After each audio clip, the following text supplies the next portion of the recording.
Hey everybody, welcome to Beyond the Booth here on Monday night. Hope it's warm enough for everybody out there today. And our we got a special guest with us tonight, the voice play-by-play of Alexandria Valley Cubs, Mr. Robert Smith. Mr. Smith, thanks for joining us. Thanks for taking the time to join us. I know it's a busy time for you this year because of the playoffs and everything, but we appreciate your time.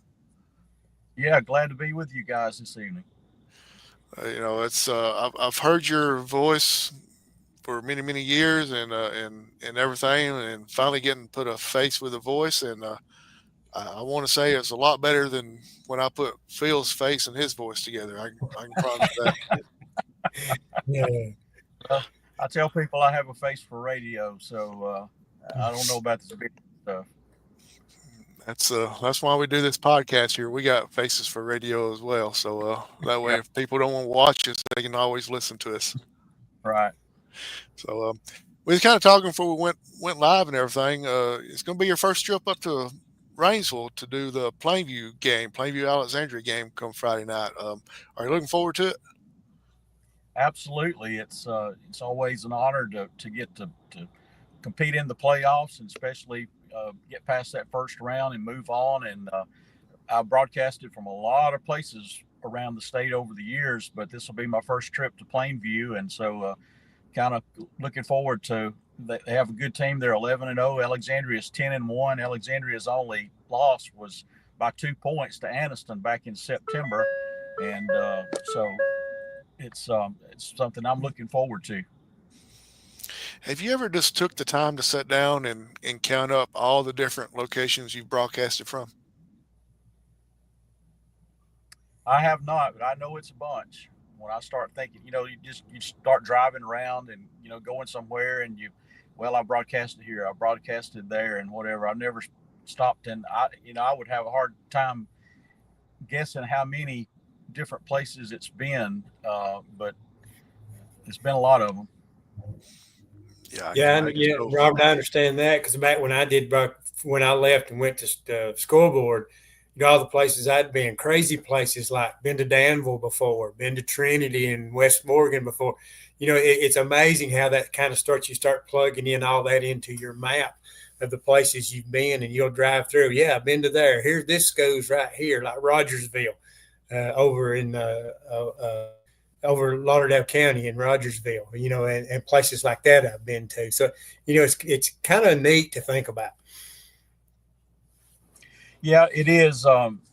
If you did a game of the week and different schools play, you'd probably have more places. Have traveled with Alexandria. This is the 38th season that I've done play by play for Alexandria, so it's pretty much been where Alexandria has been. There have been a few over the years that there are not many years that Alexandria doesn't make the playoffs, but there have been a few along the way, and we've picked up. I've traveled with Ohatchee, with done some Cleveland County games back in the 90s, in some years that Alexandria didn't make the playoffs, and they did, but predominantly Alexandria, and just wherever they go, that's where I've been. that's cool. 38 years. Wow. Does it seem like it's been that long? It really doesn't. No, it kind of blows my mind to think of it. At Alexandria, the legend is Lou Scales. Lou Scales was Alexandria's head coach from 1948 to 1985, which was 38 seasons. He was kind of the Bear Bryant of Calhoun County football, and Larry Ginn, who followed him. You might say he was the Nick Saban so we've been really blessed. But Coach Scales there for 38 seasons, and when I looked to this season to realize I was catching Coach Scales, that just you kind of got to be from there to understand the magnitude of that. But just been very fortunate, and I'm as James Spann says, I'm just getting started. It's awesome. Phil, I know you got a lot of questions, so I'll turn it over to you. Well, Robert, 38 seasons of doing football, and broadcasting. You go into it, but there's a lot more reasons than just doing football games. Over time, do you think what keeps you going in radio and doing Alexandria football is the relationships you've made over the years? It's kind of awesome when you think about that. Not only the relationships at the school, but relationships with so many people. Phil, obviously, I think about you and Jeff Allen and guys that I've known for so long. John Holder, relationships that I probably wouldn't have had if it hadn't been for this. I went to school at Alexandria from all 12 years of high school, and I tell people that I started the school and I've just never really left, and that's pretty accurate. And started broadcasting Alexandria football when I just was barely out of high school, so I really never left. And just loved the place, and getting to see. I started my first broadcasting was in the second year of Larry Ginn's time at Alexandria. So, I've known Coach Ginn practically all my life, but then to be able to see all those wins through all the time that he was Alexandria's head coach, and then Frank Tucker followed him, and now Todd Ginn. It's just been a great time to be able to have the best seat in the house and call Alexandria football. Well, tell me this, yeah, those three are legendary coaches, and of course, right now, it's Todd Ginn. But which of those three was the easiest to interview?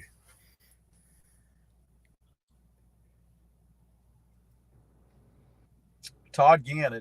I think that would be probably an easy answer to that one. I always say that Todd is the most transparent football coach I believe I've ever seen. And I think some of that is just his personality. Obviously, I knew Todd's dad, know his mom. I've heard some people say that Todd got maybe some of his personality more from his mom than he did his dad. Coach Ginn and by the way, when I say Coach Ginn, we got a lot of Coach Ginns, but the Coach Ginn is Larry Ginn. So when I talk about Coach Ginn, that's who I'm talking about. It's Larry Ginn. But he was a great interview, but he was played it a little closer to the vest, and Todd is he's just about the most open head coach that I believe I've ever seen. He's a straight shooter. And another thing is Todd actually spent 2 years on the broadcast with me doing as the color analyst back in 2013 and 2014. He was the head basketball coach at Gadsden State, and did the color analyst on the broadcast with me. So I think that plays into it a little bit. I kind of joke with him sometimes. I say, most people coach first and then they go into the broadcast booth. He was in the broadcast booth before he became the head coach. And so, but I think that he sees it from both sides. He's been up in the booth with me. And, even this year we started something that every week before at about 6 o'clock to 6:10, he's in the radio booth with us. Most head coaches are not going to think about being in the press box. And especially if we're playing away, he'll just come over to the visitor side and come up and do about a 10 or 15 minute interview with us before the ball game. And, I think that's pretty unusual as well. So it just really gives us a good broadcast, I think, this year. Well, I think coaches have changed a lot in that, in the old days, they kind of sort of kept everything close to the vest, kept everything a little bit secret, weren't really open to pat their kids on the back, especially during the regular season. But, coaches are a lot more about promoting their kids now because, a lot of these kids now that play need positive reinforcement. Used to, it was, I'm going to yank your chain if you don't do what you're supposed to. We really can't do it anymore. So a lot of times these kids need positive reinforcement. So I think that's opened coaches up to promote the kids within their program. Yeah, I think you're spot on, Phil. Our society's had some changes. Kids have changed, and what motivates kids has changed a little bit. And some of these coaches have had to change a little bit with them. You still got to be tough. You still got to keep control. But I think you nailed it right there when you said what motivates kids these days may be a little bit and different than what motivated them a generation or two ago. Yeah, I think you're definitely right. Well, Robert, I want to back up a little bit, get to know you just a little bit. Tell us, I think you've got two daughters, don't you? You've got grandchildren. Tell us a little bit about your family and a little bit about your background also is how you got into broadcasting. All right. Well, first of all, my family. I have two daughters. Both of them are graduates of Alexandria, and my youngest, our oldest grandson, has just started kindergarten at Alexandria. So we got a third generation going on here, and then my other grandson will start at Alexandria next year at kindergarten. So uh, proud to have that family. Both my daughters grew up really in the broadcast booth from the time that they were little bitty kids. They would go to football games with me, and even to the point sometimes when they were so little, they might take a blanket and a pillow and go to sleep in the floor while I was during the third and fourth quarter when I was broadcasting a ball game. So they kind of grew up with it. Um, as far as how I got in, a pretty interesting story of how I got into broadcasting Alexandria football. Bill Bussey of Rick and Bubba fame was general manager of a radio station in Jacksonville, and he was freshly out of college at Jacksonville State. I was still in college, and Bill and I were friends. And he came up to me one day. He said, "What would you think about getting Alexandria football on the radio?" And I said, "I think that'd be a great idea. Who do you have in mind?" He said, "You." And I was like, "I don't know anything about that." So it was Coach Ginn, Larry Ginn's second year as head coach. Alexandria went all the way to the state championship game. So there were 5 playoff games. At the time, that radio station was carrying Jacksonville high school football. Jacksonville didn't make the playoffs, so they picked up Alexandria in the playoffs. And I traveled with Mickey Shadricks and Mike Carter, who's known as Tex Carter these days. Um, that was the broadcast team. I traveled with them, and I always said it was kind of like the old Monday Night Football where you had 3 men in the booth, and I just kind of uh, learned in those 5 playoff games from those guys. Kind of, got the ropes and whatever. And then the next year started the broadcast. Ed Wright was my first color analyst on the broadcast. He's an old Alexandria quarterback and was the color analyst on the broadcast for 17 seasons, first 17 seasons that we did. That was kind of how I got started, just by Bill coming to me and saying, "How would you like to get Alexandria football on the radio?" And kind of went from there. And here we are 38 seasons later. Yeah, that's a great story. And it's always that way. There's always people in radio, same as in coaching, where there's somebody that was inspiring to them. So I'm guessing that you really didn't think about going into radio. What do you think you would have done? Of course, I mean, you own your own business, I think now, but what do you think you would have done if you would have not went into radio? Well, as far as I tell people the radio part's my fun job. I own a business that I actually started when I was a junior in high school. Had no idea I'd still be doing this. I thought I was getting into something. Most of my friends had a little part-time job, whether it was at a fast food place or sacking groceries at a grocery store, and I was just like everybody else, trying to make a little money to have some gas money or to go on a date or something that on the weekends. And but anyway, so I been very fortunate with that. That's my main business, but kind of fell into the radio part of it, and I've just really enjoyed it. Does the business you have, does it allow you to break away and be able to spend a little extra time in radio in that it's not too stressful on You don't have to say that again. Our technology was messing up a little bit there, you? Phil. Okay. Yeah, the business that you own, are you able to easily break away and be able to do all the things that you need to do covering Alexandria football so that it's not so stressful? Yeah, absolutely.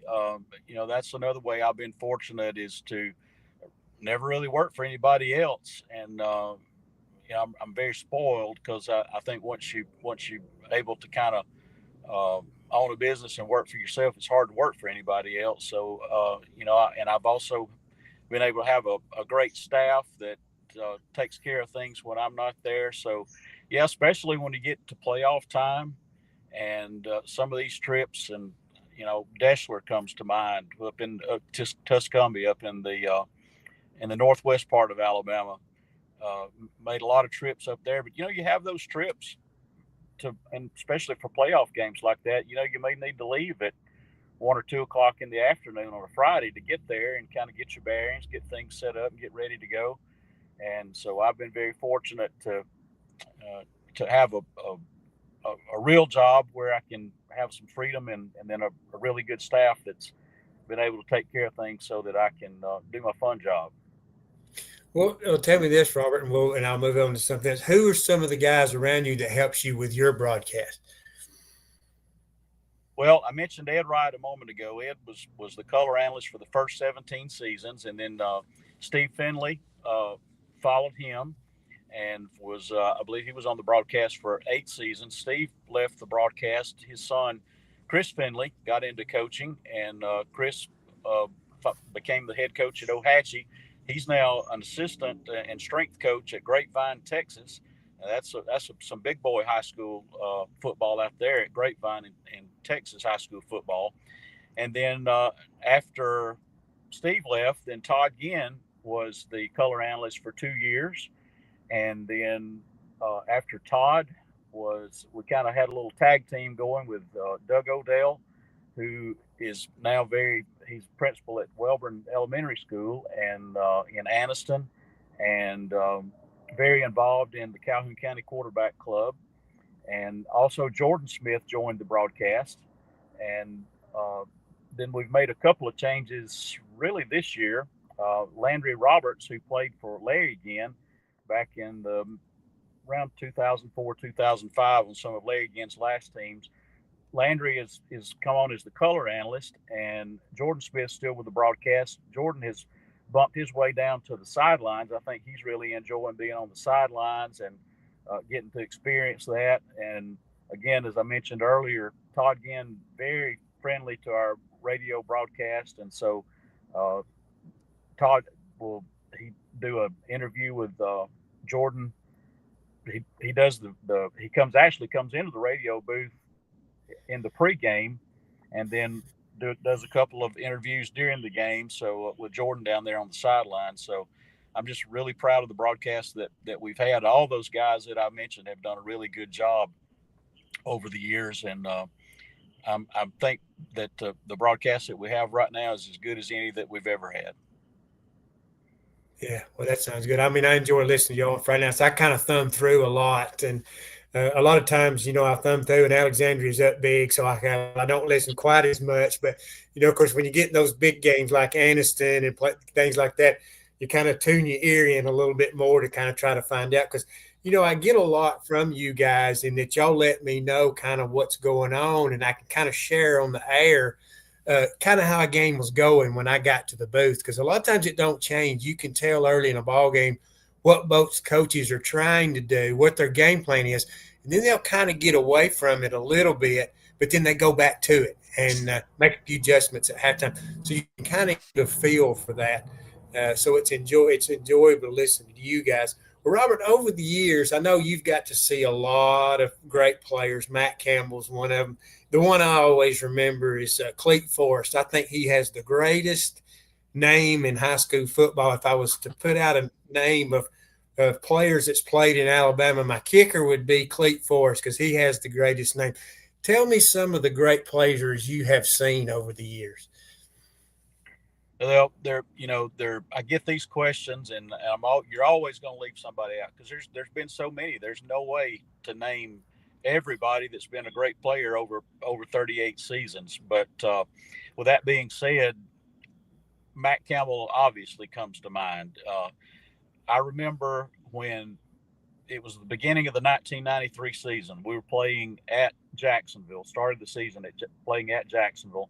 And that was back in the days that Jacksonville State played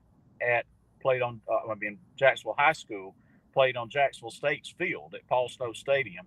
So we opened up the 1993 season at Paul Snow Stadium on the campus of Jacksonville State, playing the Jacksonville High School Golden Eagles.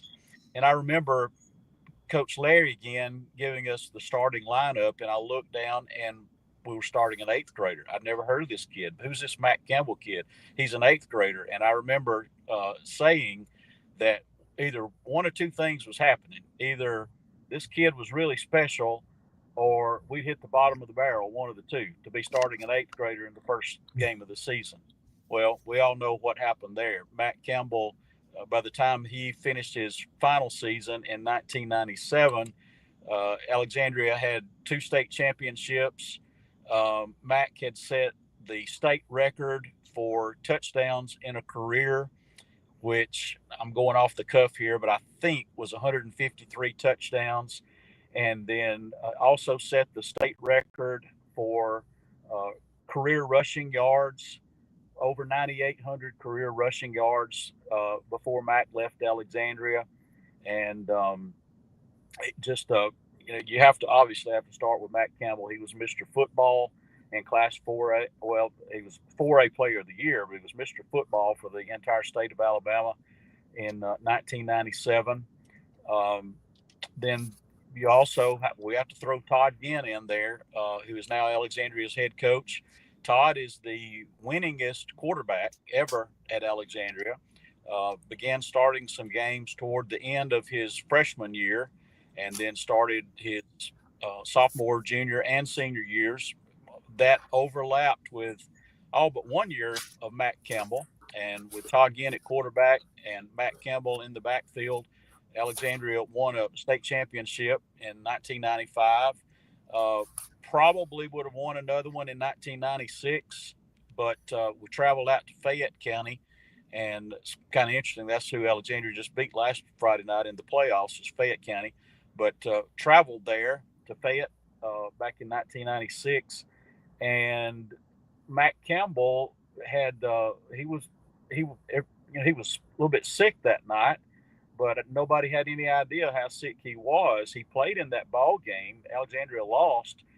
The next day, Mac was in UAB and almost didn't make it. He had meningitis and played that ball game with meningitis.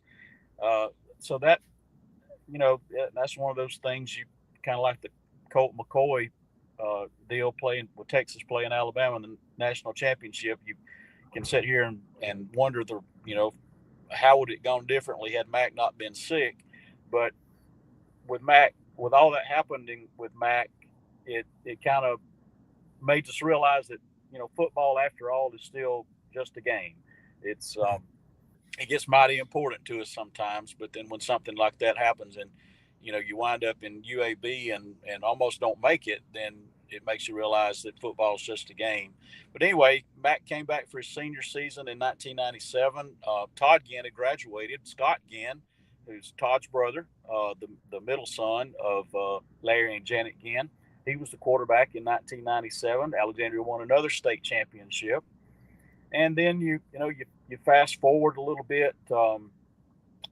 I'd be remiss if I didn't throw in Will Ginn at the early 2000s. He was the youngest. Will's the only one of the 3 boys that didn't win a state championship, but he was an excellent quarterback as well. And then Alexandria went through a little lull. They went through, I think, 7 or 8 consecutive seasons that Alexandria either lost one game in the regular season or went undefeated in the regular season. Went about 5 years without losing at home. It was just an incredible streak. Then in 2001 and 2002, had a little bit of a lull and had a couple of years, didn't make the playoffs, and then came back strong toward the end of Larry Ginn's career, 4 consecutive trips to the semifinals. Another name in those 4 years that comes to my mind is Chris Evans. Chris Evans was another great running back for Alexandria. He went on to first to UAB, and then when Pat Sullivan left UAB and moved over across town to Samford, Chris followed him over there, and Chris set the record for most career rushing yards at Samford, and his yardage totals, not only a record at Samford, but it would also be a record for any college in Alabama. And Chris is actually being inducted into the Samford Athletics Hall of Fame very soon. And he is back with the Alexandria program. He's very successful in his career, as he's actually Dr. Chris Evans now. But he loves Alexandria. He's back and works for the running backs. And, sometimes I think these kids that Alexandria has that are running backs, I'm not sure they really understand who they have on the sidelines helping them out. But Chris Evans is another name that comes to mind. Jake Welch was a quarterback for Alexandria there at the end of Larry Ginn's career. I remember saying about Jake back in the day, he started for 3 years, and he was a quarterback on those teams that made consecutive trips to the 4A semifinals. I remember saying on the air many years ago that Jake Welch, as a sophomore, played like a senior, and he was that poised as a sophomore. Another really good quarterback for Alexandria. There's just been so many through the years. And then you mentioned Cleat Forrest. Cleat, primarily known as a kicker, started for 6 years. He started from his 7th grade year all the way through his senior year. An excellent kicker for Alexandria. He was just really a weapon. There's not a lot of high school kickers that you can call a weapon, but he really was, because 90% of his kickoffs went into the end zone, couldn't be returned. And that's a weapon in itself when you don't have to worry about the other team returning kickoffs.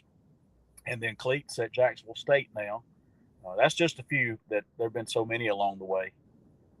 Yeah, definitely. There's been some great ones, and that's excluding good, offensive linemen, defensive linemen, good linebackers over the years. There's been a lot of big names at the linebacker position at Alexandria. Well, Robert, tell me this. You've been in the booth for a long time. Is there any real memorable moments where you call games that really stand out, that were really exciting? I'm sure state championship games are great, but name some of the moments that really stand out in your mind that you kind of sort of look back on sometimes.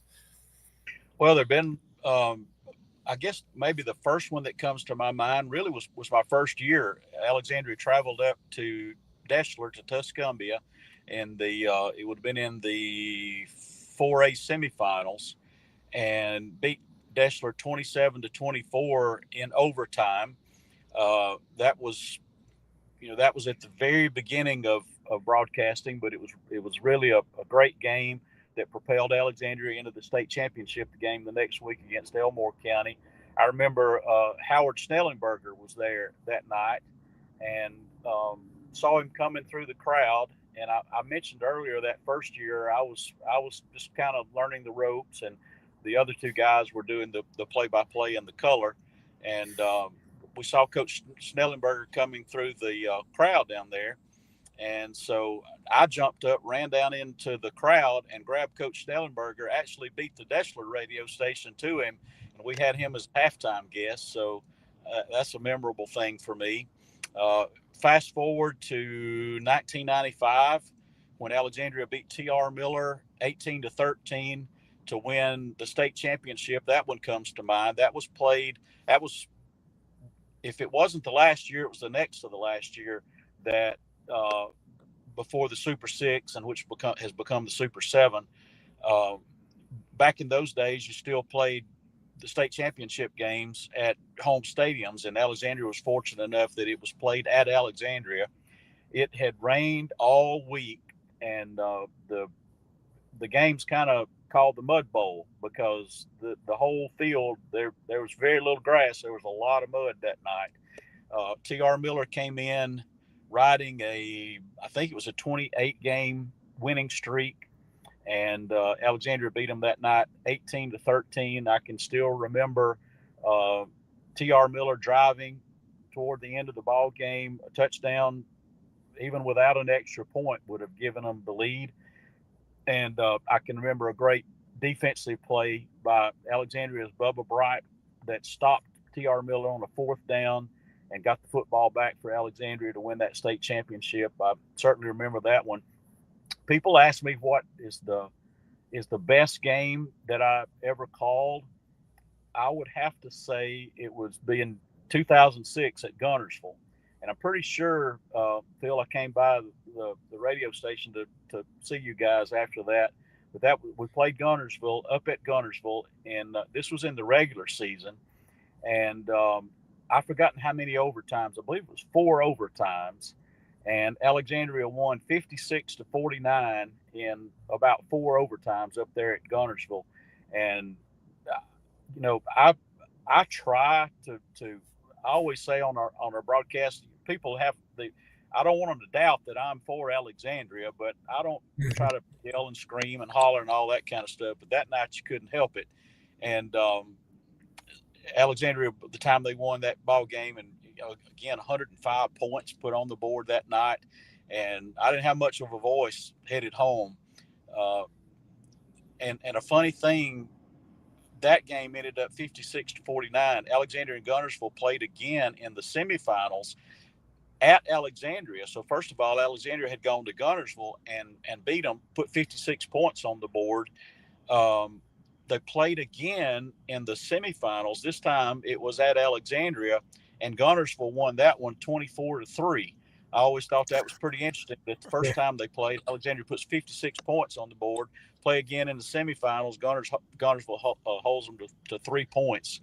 And then we had one earlier this year that probably doesn't rise to that level, but it was the Cherokee County game that was at Alexandria. And lead changed hands several times. Alexandria went up 21-14. Cherokee County came back, went up 28-21. Alexandria scored 15 points in 20 seconds in the last minute of the ball game and came from behind to win 36-28. And that one was a classic. Again, there have been so many over the years. That's just a few that come to my mind, and one from the very first year and then one from this year. Yeah, this is some amazing stories. Well, tell me this. I mean, and on the flip side, has there been a couple of games that just kind of broke your heart? Yeah. I'm trying to think. I'm not, those 4 consecutive trips to the semifinals from 2003 to 2006. That was at the end of Larry Ginn's time as head coach. And Alexandria's nemesis in those days was Deschler. I mentioned beating Deschler in 1987, but Alexandria's had a hard time over the years with Deschler, and there were a lot of trips that some really good Alexandria teams traveled up to Deschler. And by the way, that's one of the coldest places that you can play a football game. But a lot of dreams ended up there. I am of the opinion I would rather lose. If I'm going to lose, I'd rather lose in the semifinals than to lose a state championship game. To me, there's just a little bit of a stigma that goes with getting to the championship game and losing. That's just me. So even though I would have preferred to have lost those games in the semifinals, I also know that Alexandria had some really good teams that, had they won in the semifinals, probably could have added to those state championships. And then, I also go back to that Gunnersville game in 2006 that I talked about. That wound up being Larry Ginn's last game as Alexandria's head coach. Nobody knew it. We didn't know he was going to get sick. We didn't know he was going to have to give it up as suddenly as he did. But that would have been as we sit here and look back to 2006, and hindsight's always 20/20. That would have been really cool for him to have been able to go out as a state champion, as great a champion as he was. Yeah, definitely. Yeah, because you want to call your own shot, so to speak, and that's a great way, basically, to end it. Well, Robert, let's talk a little bit. I'll let Howie ask some questions, but I want to talk a little bit about this year's team. Of course, Alexandria has kind of sort of moved its way back to being an elite team again. I mean, naturally, schools are going to have their up and down years, but they're back to that elite level this year. Who are some of the guys, and I know if they're listening, they're going to want to hear their names. Who are some of the guys on this year's team that has really stood out to put Alexandria back to that elite level? Only a 2-point loss to Anniston from being unbeaten, and we know how good Anniston is. Right. Well, and again, my apologies to you mentioned it a little bit ago. Sometimes the guys that are the sweat hogs, the offensive linemen, and especially they don't, that's where football begins. But they don't get like the guys, the skill players, the pretty boys, as they're known sometimes. But no disrespect to the great offensive linemen and all that, but we'll start with the quarterback. Cole Wheeler is Alexandria's quarterback. He is in his third season as Alexandria's quarterback. Started as a freshman, and then last year as a sophomore. This year he's a junior, so Cole's got another year coming up. It's been great to see his progression. You could see as a freshman that he had potential, but you got to get out there and you got to get the jitters out. You got to learn, and Cole has really turned into a great leader for this team.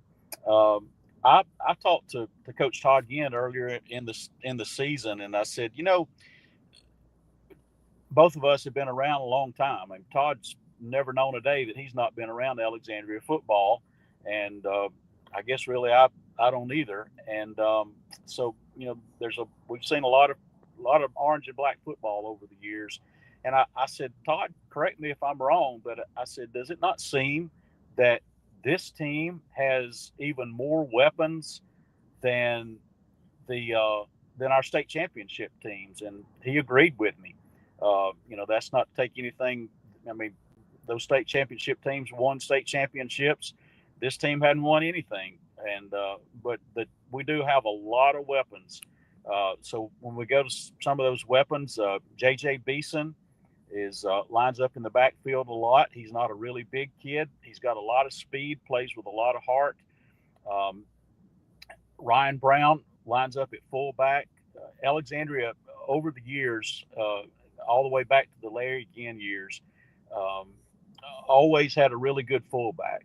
And sometimes you get to running outside, you throw a little stab pass and get those corners leaning out, and then you bust it up the middle with that fullback. Well, Ryan Brown is that guy for Alexandria this year. At the wideouts, MJ Morris I believe he started as an 8th grader, still just a sophomore. Evan White comes to mind. He's also a wideout. Alexandria went through a little period a couple of years ago that didn't seem like we had anybody to throw the football to, and now it's great to see those guys come along. Again, I'm going to leave somebody out, but that's some of the guys that come to mind. Alexandria's got a Kaysen Gardner wears number 21.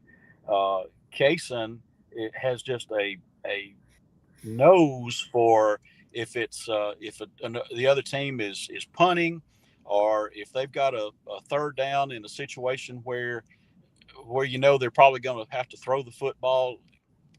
I mean, you better look for number 21. He's got a nose for being in the right spot at the right time, making a big play, makes some big special teams plays as well.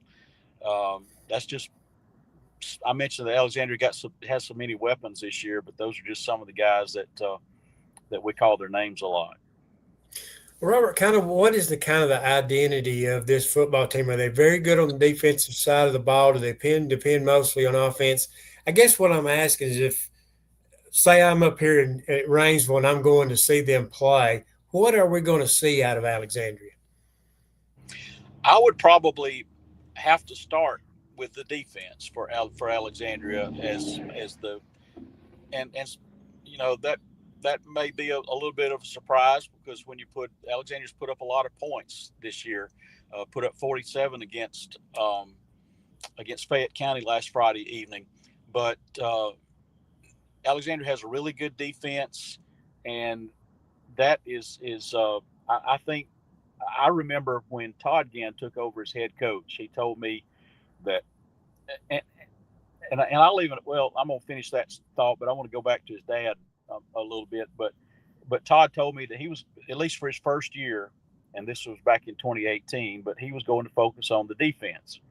And so, and going back to his dad, Larry again, most people, I think, if you ask them, they would say that Larry again was a great offensive coach, and he was, but he was an outstanding defensive coach. I know a lot of kids that have gone on. Chris Finley's one of them. I mentioned Chris earlier. Chris went on and played college ball, and he always said that Larry Ginn was by far the best defensive coach that he ever played for, even in counting his college coaches. So, fast forward from there to where we are now. Alexandria puts up a lot of points, averaging 40 points a ball game. But the defense, I think, is where it really starts. And, I'm kind of from that old school that if they don't score, they can't beat you. And I think that's where things start for Alexandria. And, even to the point that we talked about Cleat Forrest, and he kicked for 6 years.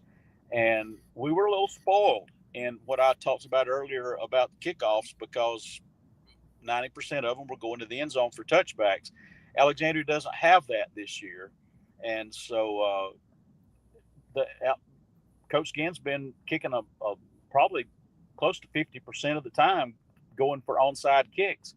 Not necessarily to, if you get the onside kick, that say you score, you get an onside kick, the other team can't get the ball back. Well, they can't score if they don't have the ball. It can also demoralize the other team a little bit.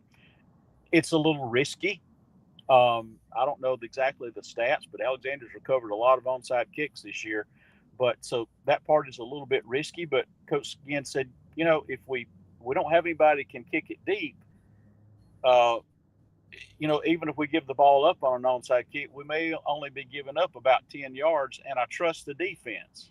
And I think that's the key right there. And that's probably why I said what I said about starting with the defense, because when your head coach trusts his defense and has that much faith in them, that he kicks a lot of onside kicks and, the risks that go along with that, I think that says a lot about the defense. Well, and also in something like that, you give something for the other team to have to work on, because they're going to look for it every time you guys kick off. And it's one of those headaches that normally some coaches don't have to deal with. Well, and I'll go back to the game last Friday night with Fayette County in the first round of the playoffs. Fayette County won the coin toss, elected to defer, so they kicked off. And, by the game number 11, it's not a secret anymore that Alexandria's going for a lot of onside kicks. Well, Fayette County gave Alexandria a little dose of their own medicine. They started the game with an onside kick, and they recovered. And I remember at our halftime interview, Coach Ginn said, good grief, we're going to talk about that at halftime, because we practice that so much. Our guys should be ready for that. And so Fayette County kind of gave Alexandria a little dose of their own medicine. But then in the second half, Alexandria not only possessed the ball for an inordinate amount of time, almost the entire third quarter, but they got so many onside kicks that Fayette County only had 2 possessions in the second half. And I'm not sure I've ever seen that. I've seen 3 possessions sometimes, and especially I found over the years in keeping stats that for whatever reason, you normally get more possessions in the first half than you do in the second half. Now, I've seen some of them where a team only had 3 possessions in the second half, but I'm not sure I'd ever seen 2. So between running the ball, controlling the ball, and then getting onside kicks, Fayette County only had the ball twice in the second half. And then that goes back to what I said about if you don't have the football, you can't score, you can't win. And, and again, it's kind of got to be demoralizing because they were behind at halftime, and then you only get the ball twice in the second half. It's kind of tough to overcome those odds. Well, I want to ask you one more question. I'll turn you over to Howie and let him ask you if you kind of let you off the hook a little bit. That Lou Scale Stadium, one of the best home field advantages for any school. Of course, that always comes in that Alexandria's won a lot of football games there. There's no doubt about that. But what makes that place special? It's Alexandria football. Is it really and truly big time community supported? It is. The crowd just this past Friday night in the first round of the playoffs. It's always a different atmosphere when you get to the playoffs. There's some electricity in the air, but just to see that crowd, I go back to that Cherokee County game earlier, I believe in October, that I mentioned earlier as being one of the best games that I recall ever broadcasting. That was a really big game for Alexandria on a lot of levels. 2 years ago, when Alexandria had a very un-Alexandria-like 1-9 season, Cherokee County beat Alexandria pretty badly, and so this was a good game for Alexandria to kind of show that we're back to playing Alexandria football, back to where we need to be. And when that game was over, usually by the time we have broken all of our broadcasting equipment down, and we're usually some of the last people to walk out of the stadium. And I remember we had all our stuff taken down. The players were still out on the field. The team was still out on the field. The band played the alma mater with the players singing it, even after we've taken all our broadcasting equipment down. And I would look down into the crowd. And by the way, I kind of draped myself out of the press box to, just to congratulating the guys. I wanted them to see that. But as I kind of looked down and looked in the crowd, I mean, I don't know how many minutes, probably 15 or 20 minutes after the game was over, and probably 50% of the crowd is still there, just taking everything in. And you don't have that everywhere. There's a good many away games that you go to that Alexandria brings more of a crowd than the home team has. But I know your question was about Lou Scale Stadium.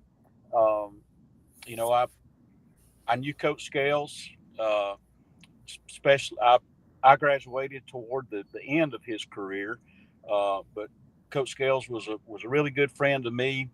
That stadium, when he came to Alexandria, and by the way, he played for Frank Thomas at Alabama, and you'll enjoy this story about Coach Scales. But he played in the Orange, Cotton, and Rose Bowls, and was the only senior on the 1945 team at Alabama that went undefeated. Coach Scales told me he always told him that was because the great senior leadership, but he was the only senior on that team. That's why he told me that's why they went undefeated. But he came to Alexandria at a time that Alexandria had only won 7 games in the 5 years prior to his arrival. And by his third season, Alexandria was undefeated. The stadium at the time was not where the stadium is now. So Coach Scales was the catalyst behind getting that stadium built. I've heard stories about kids from one side of it was kind of built into the side of a hill. And I've heard stories about the students actually going over there with picks and shovels and cutting into the side of that hill for the stadium to be built. You couldn't do that these days, but that's you could back in those days. I've heard a lot of stories. So I believe it was in 1958 that Coach Scales engineered planting the grass that is still there today. And so just a lot of mystique. I remember probably back in the 70s or the 80s, maybe, the Birmingham News commissioned a survey of coaches from all across Alabama. Where were the toughest places to play in a high school football game in Alabama? And that stadium made the top 10. I don't remember exactly where it placed, but I do remember that it made the top 10. And then it was called Valley Cub Stadium for many years. And then when Coach Scales retired, it was named Lou Scales Stadium. And then after Larry Ginn retired, the field was named as Larry Ginn Field. So just, I know am biased and it's my home, but I hear a lot of people that are not from Alexandria saying if they want to watch a high school football game, that's where they want to go on a Friday night is to Alexandria, and really proud of that. Yeah, that is a great story. A lot of history, a lot of ghosts, I guess, that gallop that field even on a Friday night now. So, yeah, it's an amazing story how well the school has done. Well, Howie, I'm going to turn you loose and let you grill Robert a little bit and get to know him a little bit more. Yes, sir. We appreciate your time. We're not going to keep you much longer. We got another show to do not long after this, but we appreciate you taking the time out. And like I said, if I do go to the game Friday night, I will be looking you up, talk to you, going up to the press box, talking to you. But the owner of RiverCity-Media, Randall, he asked a question. He like, the best player you have saw that was on the other team.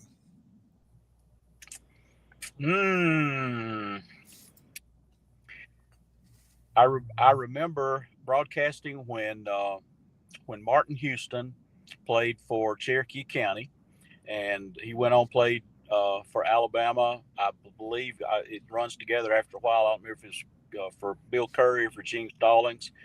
Bo Nix, who is now the starting quarterback for the Denver Broncos, was the quarterback for Scottsboro. I remember traveling up to Pat Trammell Stadium in Scottsboro and broadcasting a game up there. And then Scottsboro also came to Alexandria. That was when Alexandria was in 5A. So we're in a region with Scottsboro there for a while. Bo Nix comes to mind. The one of the Good boys, I believe it was Pierre Good, that played at Alabama. Who was Kerry? There was Kerry Good, Pierre, and I think I'm missing one somewhere. I think it's maybe, was it Chris? I think you're right. Yeah. I remember, I believe it was Pierre came into Alexandria one night.